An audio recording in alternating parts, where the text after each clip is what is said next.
वो आवाज। आधी रात का वक्त हो चुका था। पड़ोस वाले घर से फिर से किसी बच्चे की रोने की आवाज सुनाई देने लगी और साथ में उसी घर में रहने वाली देवकी नाम की औरत की लोरी गाने की आवाज भी। ये आवाज सुनते ही राधिका डर से थर थर कांपने लगी। उसने जल्दी से गहरी नींद में सोए अपने पति केशव को जगाया। केशव उठो, देखो ना, फिर से किसी की लोरी गाने की आवाज आ रही है बाजू वाले घर से। क्या हुआ राधिका, क्यों परेशान हो रही हो?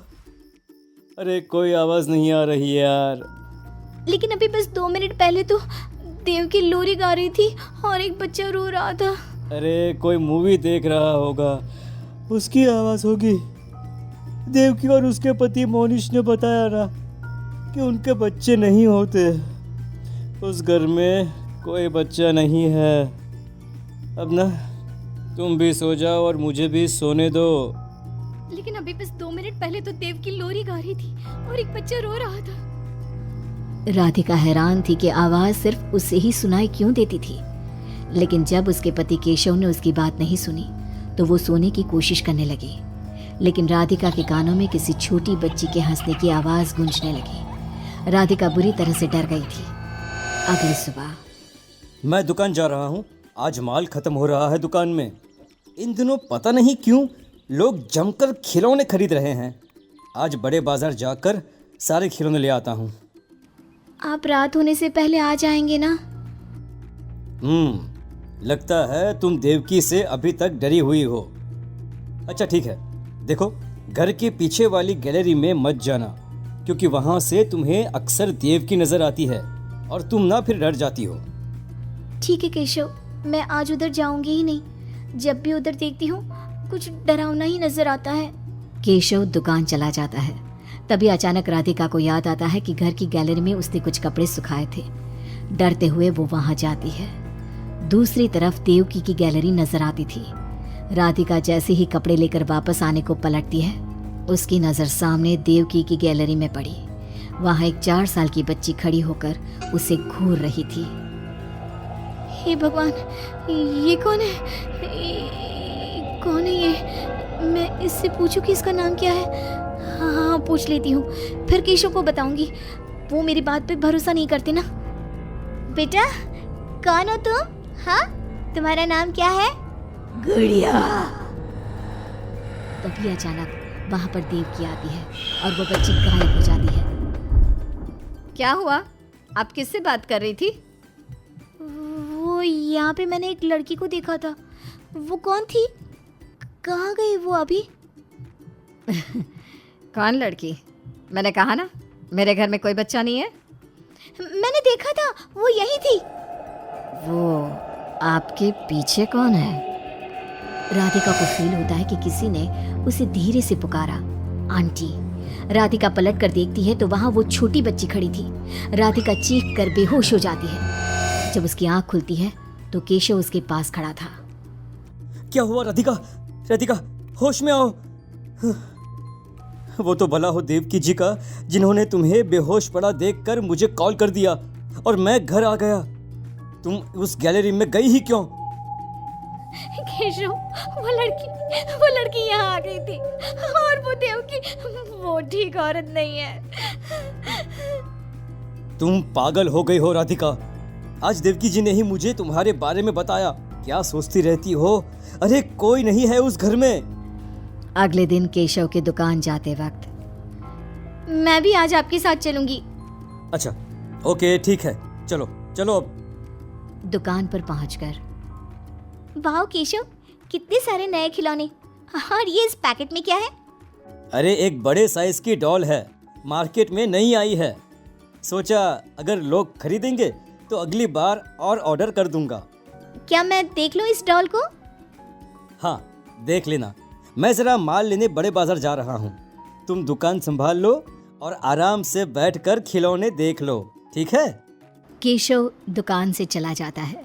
तभी कुछ देर बाद देवकी दुकान पर आती है। कैसी हो तुम? तुम यहाँ क्या लेने आई हो? गुड़िया। गुड़िया? मेरा मतलब तुम गुड़िया का क्या करोगी? तुम्हारे घर में तो बच्चे। तुम मुझे गुड़िया दिखाओ, बस बड़ी वाली गुड़िया। राधिका घबराते हुए बड़ी डॉल का पैकेट खोलती है। बिल्कुल ऐसी ही डॉल चाहिए। आज वो खुश हो जाएगी इसे देखकर। कौन कौन खुश हो जाएगी?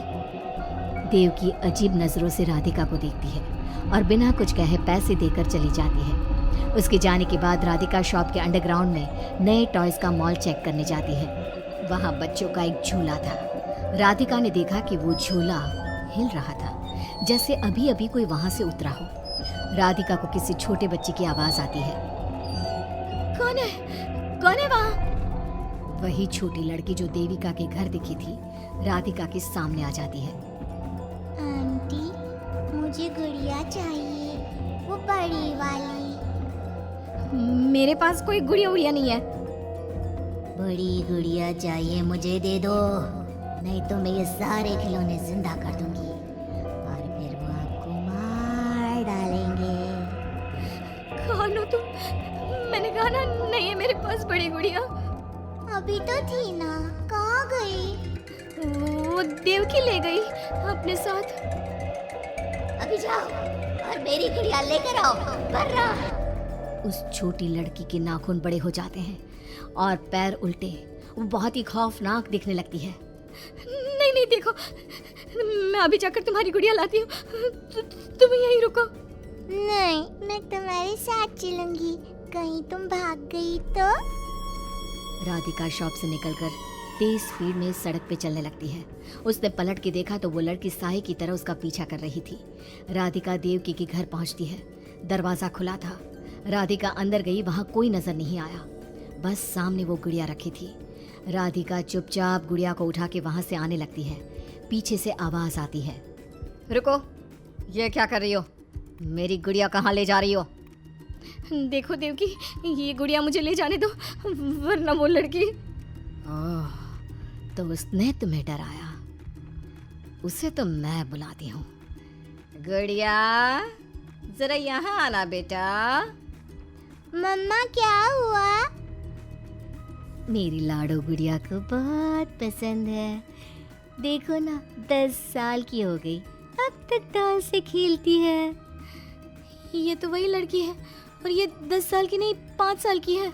हाँ, लेकिन जब उस कार एक्सीडेंट में मर गई तब 5 की थी, अब तो 10 की हो गई है ना। मतलब ये मेरी बेटी है और मरने के बाद भी मेरे साथ है। इसे ना लोरी सुन के ही नींद आती है और डॉल्स इसे बहुत पसंद है। राधिका बुरी तरह से घबरा के भागती है। भागते भागते मेन रोड पे आ जाती है। वहीं उसका एक्सीडेंट होता है और उसकी मौत हो जाती है। मगर राधिका की मौत के बाद केशव को पास वाले घर से बच्चे के रोने और लोरी गाने की आवाज़ सुनाई देने लगती है।